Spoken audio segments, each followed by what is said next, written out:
Honnêtement, je ne sais pas ce qui est le plus fragile entre les finances du FC Barcelone à l'époque de Bartomeu ou alors l'effectif que l'équipe a actuellement. Salut tout le monde, c'est TMF et depuis l'année dernière, je vous saoule avec ce FC Barcelone parce que c'est une équipe que j'apprécie particulièrement. Je trouve que ça joue bien, je trouve que ça joue de manière agressive, j'ai envie de saluer les travaux d'Hansi Flick et franchement, cette saison, elle était annoncée comme la saison où le Barça avait le potentiel de tout dévaster. Sauf que voilà, il y a pour moi une grande limite, il y a un grand méchant qui rôde et ce méchant, il s'appelle blessure. Est-ce que ce serait pas là la principale limite de l'effectif du FC Barcelone et est-ce que ce serait pas là le risque de gâcher la saison du Barça? On va s'interroger sur cette question et vous allez le voir, j'ai à cœur le fait de traiter ce sujet en arrêtant de tomber dans le prisme d'analyse. Oh là là, un joueur s'est blessé, c'est quand même pas de chance parce qu'en réalité, les blessures, c'est tout sauf de la chance.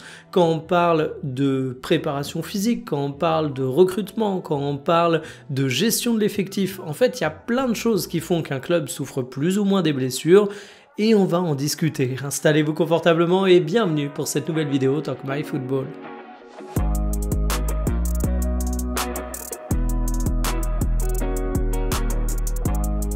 Si je vous parle des blessures du côté du FC Barcelone, c'est parce qu'on a appris que Pedri était officiellement blessé. Alors il n'y a pas de durée d'indisponibilité qui a été communiquée par le Barça, mais la presse espagnole évoque 3 semaines d'absence. C'est une très mauvaise nouvelle parce que Pedri, c'est un joueur qui est hyper important pour le Barça. C'est un joueur qui a un talent qui est juste phénoménal et sans commune mesure sur la scène mondiale, si vous voulez mon avis. Et en plus, il a l'immense avantage d'être régulier et d'être souvent un phare dans la tempête qui est cet effectif du Barça. C'est une absence qui est préjudiciable et en plus, elle s'ajoute à d'autres sujets médicaux qui commencent à devenir sérieux. Alors oui, Dani Olmo et Robert Lewandowski reprennent l'entraînement, mais à côté de ça, il y a plein d'absents. On peut parler de Yamal qui traîne toujours sa gêne au pubis, il est aligné mais c'est quand même compliqué. On peut parler de Gavi qui évidemment a sa grosse blessure, de Rafinha, de Ter Stegen, de Garcia.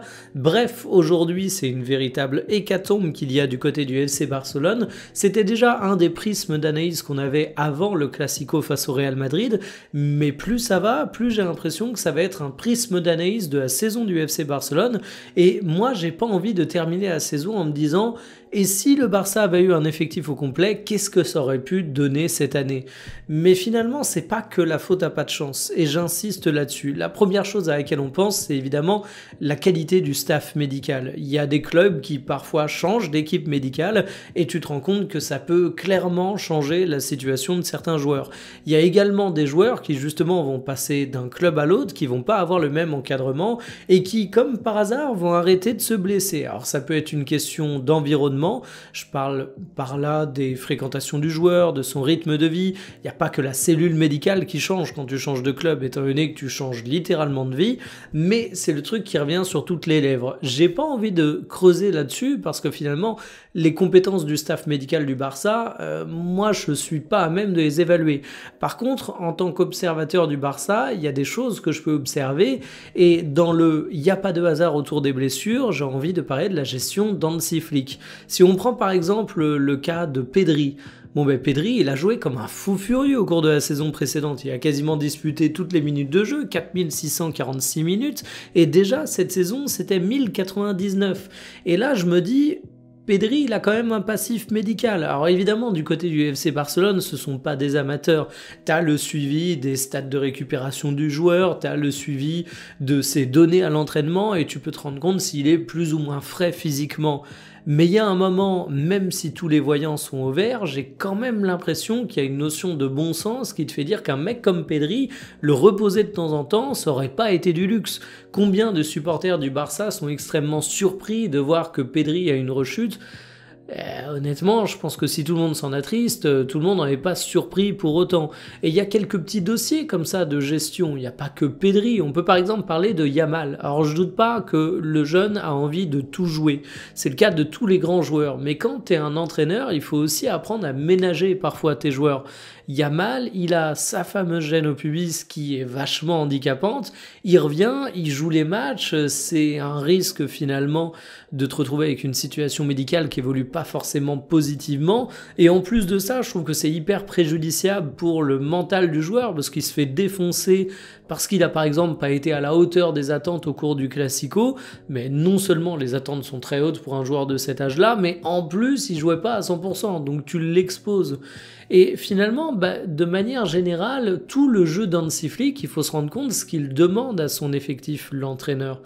Moi, j'adore Hansi Flick parce que je trouve vraiment que ces équipes, elles sont trop kiffantes.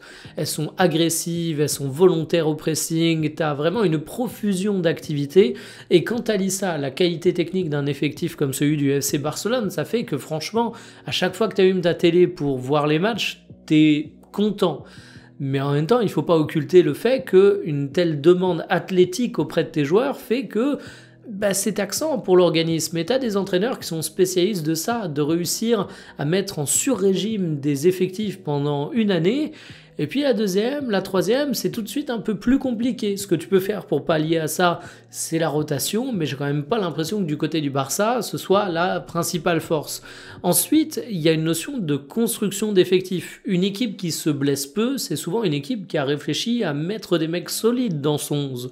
Du côté du Barça, il y a plusieurs problèmes. Déjà, tu as un bon nombre de joueurs qui sont extrêmement jeunes, qui viennent de l'académie.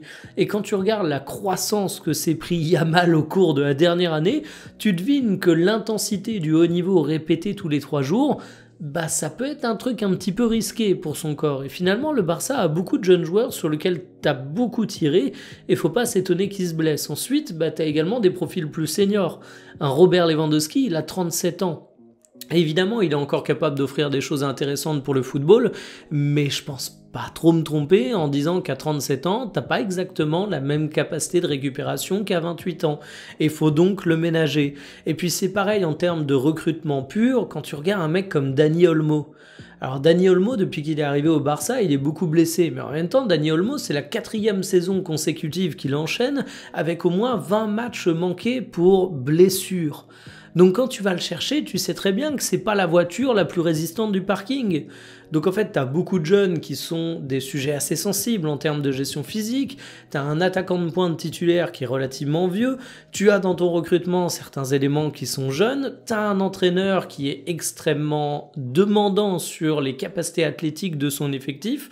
On peut pas dire que c'est simplement la faute à pas de chance du côté du Barça.